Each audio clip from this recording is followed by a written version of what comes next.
Almost a cliche in this political cycle that people are fed up with politicians. But back when you announced in June, most of the so-called experts, including me, thought you had no chance and that people would end up voting for somebody with political experience. How did you know that discontent, frustration with the system would be the prevailing mood in 2015? I felt it. I mean, I felt it from within. We have tremendous discontent in the country. We have tremendous problems in the country. And I felt it early on, or I wouldn't have done this. But I see tremendous discontent. Before we dig down into some issues, I want to see how much of a disruptor you would be. And let's do a lightning round, quick questions, okay, quick answers. Would you be willing to use the debt limit and risk the possibility of the country going into default to get more spending cuts? Okay. I would use the debt limit. I don't want to say, I want to be unpredictable because, you know, we need unpredictability. Everything is so predictable with our country. But I would be very, very strong on the debt limit, and I would be asking for a very big pound of flesh if I were the Republicans. And the problem with the Republicans, they have two sides. The smaller side is very strong, and the other side is always agreeing. And, you know, you can't do that. Would you be willing to shut down the government in order to defund Planned Parenthood or to push some other key policy goal? I do not want to say that because I want to show unpredictability. You have to. You can't just go around and say that. But Planned Parenthood should absolutely be defunded. I mean, if you look at what's going on with that, it's terrible. And many other things should be defunded, and many things should be cut. You said in August that you're, quote, fine with affirmative action. What about conservatives who say the time for that kind of preferential treatment has come and gone? I'm fine with it. We have it. It's there. But it's coming to a time when maybe we don't need it. That would be a wonderful thing. I don't think we need it so much anymore. You know, it has served its place. It has served its time. Some people have loved it, and some people don't like it at all. But I think there'll be a time when you don't need it. You are one of the few candidates who has come out with a detailed tax plan. Let's drill down into that. You would cut the 7 tax brackets to 4. Correct. 0, 10%, 20%, 25%. You'd cut the corporate tax rate from 35% to 15%. You would limit deductions for higher income earners, and you would eliminate carried interest, preferential tax treatment for hedge funders. What's the thinking? Well, the thinking is we have the highest tax rate in the world. In the entire world, we have the highest tax rate. There's gridlock in Washington because there's no leadership. So what I'm doing is a large tax cut, especially for the middle class, and we're going to have a dynamic country. We're going to have dynamic economics, and it's going to be something really special, and people are going back to work. But there are two concerns. The Conservative Tax Foundation says that over 10 years you would add $10 trillion to the deficit. And there's also the question of who would benefit under your tax plan. The Tax Foundation says the middle class would see after-tax income increase 7.2%. The top 1% would see a spike of 21.6%.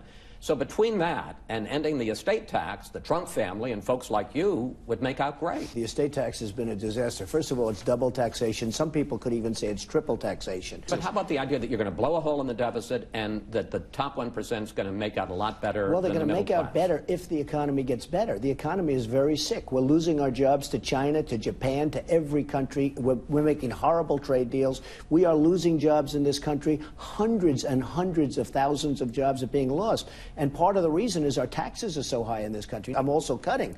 You know, they don't talk about that, and I'm doing that in a different little policy segment that we're going to be announcing in 3 weeks. Spending. But we're going to be cutting tremendous amounts of money and waste and fraud and abuse.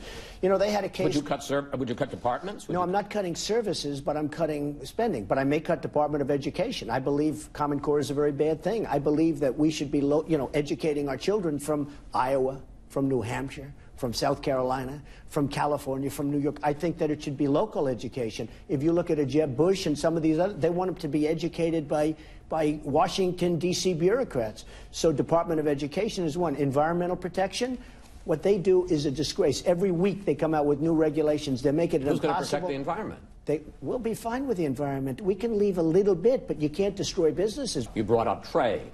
You would end NAFTA, you would kill the Pacific Trade Agreement, you would impose tariffs on some products like 35% on Ford cars made in Mexico. The Wall Street Journal says that you are running as, quote, the most anti-trade candidate since Herbert Hoover. Okay, so here's the story. First of all, the Wall Street Journal was bought for $5 billion. It's now worth $500 million, okay? They don't have to tell me what to do. The Wall Street Journal has been wrong so many different times about so many different things. I am all for free trade, but it's got to be fair. When Ford moves their massive plant to Mexico, we get nothing. We lose all of these jobs. What do we get out of it? I don't want them to move their plants. But I want to pick up on that because... No, the point is, I don't want them to move their plants. I want them to stay in Michigan. I want them to stay in all of the places where they are or expand into other places. But I want it to be in the United States. I don't want them to go to Mexico. I don't want them to go to China. This brings up the point. The Conservative American Enterprise Institute says, look, Donald Trump, he owns 12 hotels, properties all over the world. Your Trump Collection clothing line, some of it is made in Mexico and China. That's true. I want it to be made here. I know, but the point they say is you're doing just what Ford is. You're taking advantage of a global trading market. I never dispute that. I put it in my speeches. I say the ties are made in China and different things. I don't want that. I mean, I just ordered 4,000 television sets. You know where they come from? South Korea. And yet we defend South Korea for practically nothing. We have 28,000 soldiers. They're making a fortune. I don't want to order them from South Korea. I don't think anybody makes television sets in the United States anymore. I don't want to order from South Korea. I want to order from here. I talk about it all the time. We don't make anything anymore. Now you look at Boeing. Boeing's going over to China. They're going to build a massive plant because China's demanding it in order to order airplanes from Boeing. So Boeing now is going to China, building a massive plant. I don't want that. I don't want that. You say that eminent domain is wonderful, and you talk... I don't say wonderful. I say eminent domain is something you need, Chris. Eminent domain, if I build a highway... Chris, and I know exactly what you're saying, but if I build a highway, and if something's in the way of the highway, you're going to have to do something with it. I understand that, and that's the idea of using, taking private property for a public use. And by the way, the people get paid for it. You know, everyone thinks they don't get paid. They get paid a lot of money. But in the Kelo case, the big Supreme Court case in 2005, they took somebody's home, and they sold it and bought it, and then they gave it, sold it to private entrepreneurs, private developers, and that's the question. That's different. But that's the question I'm going to ask you. That's different. Do you support taking private property for private use? If somebody has a property in the middle of a 7,000 job factory, as an example, that's going to move into the town, but they need this one corner of his property, and it's going to provide 7,000 jobs in a community that's dying, of which we have many in this country, okay? I am for that. That's a big economic development. But remember this, all of these people that we're talking about, they're friends of mine. They all love the Keystone Pipeline, right? The Keystone Pipeline is all eminent domain. They're building that pipeline. Without eminent domain, you wouldn't be able to build it. But let me ask you, because you were involved in a case like this, as you know, in the 90s. That was an economic development. In Atlantic City. Sure. You had your hotel, and you wanted to build a parking lot, and some woman had her house. She saved me a fortune. I guess the question is, why do you need to take her house for a parking lot? I'll tell you why. Because I have a hotel, and in order to expand the hotel and add 2,000 rooms, I would have had to take her thing. Now, the 2,000 rooms would have provided about 2,500 jobs. Ultimately, I offered a lot of money. She didn't take it. I didn't build the job. I didn't do it. Saved me a lot of money because Atlantic City, you know, I had the good sense to leave 7 years ago. I got very lucky. Yeah, I think that would have been a good eminent domain because you would have provided thousands of jobs. And this is a woman that couldn't have cared less about her house. All she wanted was money. Something you said on Friday has stirred up some controversy about George W. Bush and the Twin Towers. When you talk about George Bush, I mean, say what you want. The World Trade Center came down during his time. If you look at Sandy Hook, you can't blame George Bush for that. He was president, okay? Don't blame him or don't blame him, but he was president. The World Trade Center came down during his reign. Jeb Bush responded to your comments with a tweet. He said, how pathetic. Question, do you blame George W. Bush for 9/11? Look. Jeb said, we were safe with my brother. We were safe. Well, the World Trade Center just fell down. Now, am I trying to blame him? I'm not blaming anybody. But the World Trade Center came down. So when he said we were safe, that's not safe. We lost 3,000 people. It was one of the greatest, probably the greatest catastrophe ever in this country, if you think about it, right? What would you have done? Well, I would have been much different, I must tell you. Somebody said, well, it wouldn't have been any different. Well, it would have been. I am extremely, extremely tough on illegal immigration. I'm extremely tough on people coming into this country. I believe that if I were running things, I doubt those families would have, I doubt that those people would have been in the country. So there's a good chance that those people would not have been in our country. With that being said, I'm not blaming George Bush, but I don't want Jeb Bush to say, my brother kept us safe, because September 11th was one of the worst days in the history of this country. And I want to bring up the subject. Hear me out. of you and me. During the debate, I asked you a question about bankruptcies. Right. And you, I thought, gave a fine answer. First of all, these lenders aren't babies. These are total killers. You know, I mean, you're living in a world of the make-believe, Chris. You want to know the truth. I thought it was my best answer. Then, for about a week, you go after me. You say, blood's pouring out of my eyes. You compare me unfavorably to my father. And I agree. He's one of a kind. Here's the question. You're running for president. I mean, we talked to Chris Christie about Bridgegate. We talked to Carly Fiorina about... destroying a company. She destroyed her company. Okay, I guess the question is... No, it's not personal. Are you a little thin-skinned? No, I'm only thin-skinned when somebody says bad things that are false. For instance, if you hit me about something that's true, all right, the bankruptcy, I use that as a tool. I didn't ever file for bankruptcy. Out of hundreds and hundreds of deals, I've done it 4 times. I've used it 4 times. But it was just a question. No, I know, but the way it was phrased. The way it was phrased. I could see the eyes, okay? I don't even know what blood's coming out of my eyes. I've used it as a tool brilliantly. And it was phrased incorrectly, in my opinion, the question. And you wouldn't have asked these people about bankruptcy, but you asked me about, and I've used it brilliantly. I asked Carly Fiorina about Hewlett-Packard. Well, that's easy. She destroyed the company. Okay, that one's an easy one. So I'm not thin-skinned when something's truthful. If I did something wrong, and you said I did something, I can handle that, and if the press is bad, it's when people hit me when I didn't do anything wrong. You know, it's like, then it's not a question of thin skin. I will fight back. You say, my father covered you in a much fairer manner. So I decided to go back and look at your first profile on 60 Minutes. He talked a lot about your successes, but he also talked about the fact you were in a controversy then. The allegation was that you were trying to throw middle-class people out of a rent-controlled building so you could create condos for rich people. Here's a clip. When they call you arrogant and cruel, those tenants over there, does that get under your skin? No, because you see, I think I'm right, and when I think I'm right, nothing bothers me. First of all, well, I've been doing this for a long time.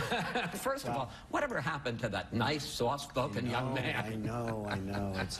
Was that a fair question for him to ask you? I thought it was a fair, because it was very controversial at the time, and I thought it was fair. Not to press my luck, but true or false, you at one point considered and tried to put homeless people in some of those apartments to force the tenants to move out. No, I talked about doing it, and I talked about doing it as a charity. That's right. We have a thing called... charity? You know, I was thinking about doing that, and, you know, I would have done that, and it would have been nice, and it would have been charitable. But you have wealthy people living and paying like $200 rent on Fifth Avenue or Central Park South. I think it's unfair, and it's been proven to be unfair. Finally, Hillary Clinton testifies before the House Benghazi Committee this week. What is it you would like to find? Let's look at the polls. According to the latest Real Clear Politics average, you are leading everywhere. You're leading nationally. You're leading in all the early states. Nationally, you're at 23.8%, leading, down 7 points in the last month. In Iowa, 22.3%, down 6 points. New Hampshire, 26.3%, down 6 points. Let me make it clear, because I know this is important to you. You are still leading. Why do you think your numbers have gone down? I don't think they've gone down. I think they've gone up. We just had a Reuters poll come out. I'm at 33. We just had, as you know, Nevada come out. I'm 20 points ahead of second place. We had one come out in South Carolina where I'm 18 or 20 points ahead. The polls have been now better than they've ever been. And what you're doing is a little bit obsolete information. But that's okay. Look, I'm leading in everything. Late this week, you forced, I think it's fair to say, you and Ben Carson forced CNBC to change the ground rules for their debate. And Carly Fiorina went after you and Carson. She said, first of all, what are they scared about standing up for 3 hours? And then she said this. They also apparently asked for prepared statements. You know, prepared statements are what politicians do. So honestly, here are two outsiders, supposedly, Donald Trump and Ben Carson. They sound a lot like politicians tonight to me. Look, first of all, she's going nowhere. You talk about dropping in the polls. She's dropped like a rock. I could stand there for 12 hours. I could stand there for 20 hours. But the people can't take it. Who wants to watch a debate for 3 hours? I couldn't watch Hillary for an hour and a half. And when I heard it was a 3-hour debate that was only done to make more money for the company, for the network, I said I'm not going to participate because I thought the CNN debate was ridiculous. It was too long, and people were turning off. Who's going to watch a debate that long? You know, it used to be 1 hour when it started. It used to also get no ratings, and both CNN and Fox broke the all-time record on cable television. So I wonder why. Do you have any idea why? I think Maybe it was because of the moderators. I think so. I do. I think so. Great Which brings me to the question of temperament, which I think you would agree is important. I think it's very important. In a president. Right. First of all, what's the deal with the tweets? Why are you sitting there at night watching TV and tweeting at? Well, I think it's fine. It's a great way of getting my word out. I love Twitter and tweeting, and I have, between that and Facebook, I have like 10 million followers. It's a great way. You know, now if you do something bad to me, I can tweet about Chris, and the world will be seeing it. And you have. No, and you know what? Truthfully, it's an amazing way of getting the word out. But does Mrs. Trump ever say, Donald, turn off the TV, come to bed? Oh, I don't do that much, and usually it's not too late. No, I just think it's an amazing way. You know, we're in a modern age now. We have to get with it. It's Twitter and Facebook and all of this stuff is, to me, I mean, it's, for some reason, I'm probably not the youngest person using it, but for some reason it works very well. I'm, you know, setting records. In fact, for the debate, you know, I'm talking about the Democrat debate, and they use Democratic. It's really Democrat. You know that, okay? They called it wrong. It's really the Democrat. But the Democrat debate, I picked up more followers by many times than anybody else. And there were those that said I won the debate because I picked up all the followers. But no, I think it's a great modern way of getting the word out. During the campaign, you have called Marco Rubio a puppet, Jeb Bush low energy, Rand Paul a lightweight, and just this week you called Bernie Sanders a maniac. And a communist. And a communist. Do you think that's presidential? Is Yes. that the way you would act in the White House? Look, I'm running against a lot of people, and they come out and attack me very viciously, very viciously. I mean, Perry, I thought he was a nice guy. He was always a friend of mine. He had won campaign contributions. He was always very nice. All of a sudden, boom, I hit him very hard. I hit Rand Paul very hard. Look what happened to him. I'm a counterpuncher. I don't have a choice. If you look at what they say about me, it's terrible. I mean, they say terrible things about me. Bobby Jindal, you talk about lightweights. This guy's a real lightweight. And he hit me. I don't even know this man. And he hit me because, and they're not hitting me on fact, they're hitting me in order to try and pick up something in their polls. The thing I'm most honored about is every single person that went after me, including Jeb Bush, who's down, boom. Every single person that went after me has gone way down. And I'm very honored by that. And that's what the country needs. The country needs a leader that when the country gets hit, we're going to come out on top, not keep going down, because we're going down. Our country is going down. Then I want to bring up the subject, hear me out, of you and me. Okay. During the debate, I asked you a question about bankruptcies. Right. And you, I thought, gave a fine answer. First of all, these lenders aren't babies. These are total killers. You know, I mean, you're living in a world of the make-believe, Chris. You want to know the truth. I thought it was my best answer. Then, for about a week, you go after me. You say, blood's pouring out of my eyes. You compare me unfavorably to my father. And I agree. He's one of a kind. Here's the question. You're running for president. I mean, we talked to Chris Christie about Bridgegate. We talked to Carly Fiorina about... destroying a company. She destroyed her company. Okay, I guess the question is... No, it's not personal. Are you a little thin-skinned? No. I'm only thin-skinned when somebody says bad things that are false. For instance, if you hit me about something that's true, all right, the bankruptcy, I use that as a tool. I didn't ever file for bankruptcy. Out of hundreds and hundreds of deals, I've done it 4 times. I've used it 4 times. But it was just a question. No, I know, but the way it was phrased. The way it was phrased. I could see the eyes, okay? I don't even know what blood's coming out of my eyes. I've used it as a tool brilliantly. And it was phrased incorrectly, in my opinion, the question. And you wouldn't have asked these people about bankruptcy, but you asked me about it. And I've used it brilliantly. I asked Carly Fiorina about Hewlett-Packard. Well, that's easy. She destroyed the company, okay? That one's an easy one. So I'm not thin-skinned when something's truthful. If I did something wrong, and you said I did something, I can handle that, and if the press is bad, it's when people hit me when I didn't do anything wrong. You know, it's like, then it's not a question of thin skin. I will fight back. You say, my father covered you in a much fairer manner. So I decided to go back and look at your first profile on 60 Minutes. He talked a lot about your successes, but he also talked about the fact you were in a controversy then. The allegation was that you were trying to throw middle-class people out of a rent-controlled building so you could create condos for rich people. Here's a clip. When they call you arrogant and cruel, those tenants over there, does that get under your skin? No, because you see, I think I'm right. And when I think I'm right, nothing bothers me. First of all, well, I've been doing this for a long time. First of all, whatever happened to that nice, soft-spoken young man? I know. Was that a fair question for him to ask you? I thought it was a fair, because it was very controversial at the time, and I thought it was fair. Not to press my luck, but true or false, You, at one point, considered and tried to put homeless people in some of those apartments to force the tenants to move out. No, I talked about doing it, and I talked about doing it as a charity. That's right. We have a thing called... charity? You know, I was thinking about doing that, and, you know, I would have done that, and it would have been nice, and it would have been charitable. But you have wealthy people living and paying like $200 rent on Fifth Avenue or Central Park South. I think it's unfair, and it's been proven to be unfair. Finally, Hillary Clinton testifies before the House Benghazi Committee this week. What is it you would like to find out about both her role in Benghazi and about her emails? I think things will be revealed. Personally, I think that Hillary was one of the worst, if not the worst. I mean, if you look at the record, Secretary of States ever in this country. I think that's the bigger problem that she's got. I don't think Benghazi's as big a problem for her as her past and what's happened. The world blew up around her. You look at the world, it just blew up around her. Everything went bad, whether it's Libya, whether it's her tenure in Iraq, and there's been plenty of bad tenures having to do with Iraq because of the length. Things that happened during her tenure were a disaster. I think she's probably going to go down as the worst Secretary of State in the history of this country, and I think that will be what I will tell you, that will be what I will be campaigning on. Now, what's going to happen with Benghazi will be very interesting. I look forward to it. If you end up as the Republican nominee and she's the Democratic nominee, how would you take her on? I'd take her on tough. I'd just take her on a record. I'd discuss her record. I think her record is abysmal.